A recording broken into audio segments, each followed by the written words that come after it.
महानगरपालिकेच्या रोज जर बघितलं तर नवीन टीस येतात. गेल्या 8 दिवसापासून महायुतीमध्ये शिवसेना भाजप एकत्र होतं, पण आज जांभळे गट आणि अजित पवार गट एकत्र आलेला आहे. काय सांगाल, तुमच्या मागण्या काय होत्या आणि कसं आज परिवर्तन झालं? मागण्या म्हणजे असं होते की जास्तीत जास्त सीटा आम्हाला मिळावं, त्या हिशोबानं आत्ता आमचं सीट समझोता झालेला आहे आणि आम्ही पुढील वाटचाल आपण आता महायुती म्हणून आम्ही जाणार. तुमच्यातला एक खंदाच कार्यकर्ता आज शिवसेना आघाडीमध्ये गेलेला आहे, त्याबद्दल काय सांगाल? ते गेल्यामुळंच थोडंसं ऐन टायमाला त्यांनी जो दगा दिला, पण त्याचं उत्तर आम्ही नक्कीच त्यांना देऊ.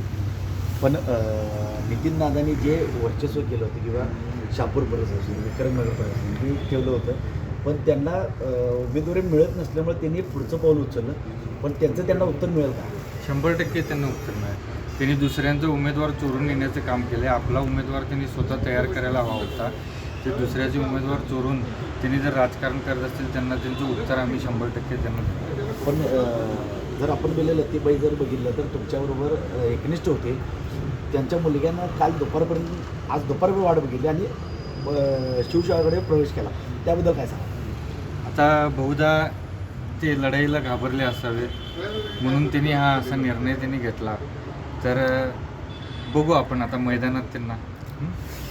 साहेब सांगाल, तुम्ही माझे आमदार आहात, आज तिकीट मागण्यावरून गेल्या 2 ते 3 आम्ही 9 सीटा डिक्लेअर केल्या होत्या. हां, त्यापैकी 4 सीटावर आमचा समझोता झाला. मैत्रीपूर्ण 4 ठिकाणी आणि 2 ठिकाणी समजूता. म्हणजे कुठंतरी महायुती इचलकरंजी महानगरपालिका एकत्र आलेली आहे. राज्यामध्ये कुठं महायुती एकत्र नाही, पण अजित पवार गट, शिंदे गट आणि भाजप फडणवीस एकत्र आले. ते कुठंतरी आज युतीला सुरुवात झाली असं म्हणायचं. झाल्या आज तुम्ही नाराजी व्यक्त केला, काय सांगाल? नाही, साहेबांनी जे समज हे केलं त्याच्यामुळे शब्दाला मान देऊन ऐन वेळेला आमचे उमेदवार बाजूला गेल्यामुळे आणि त्या हिने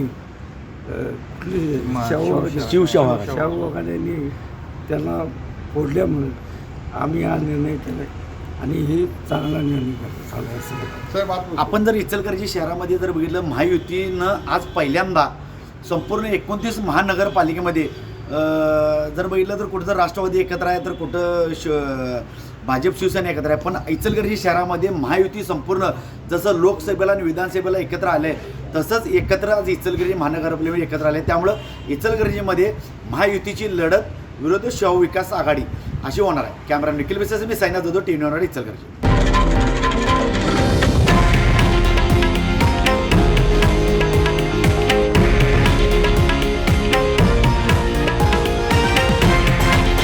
हे आहे देशातील नंबर 1 न्यूज नेटवर्क आणि आपण पाहत आहात TV9 मराठी, एकमेव.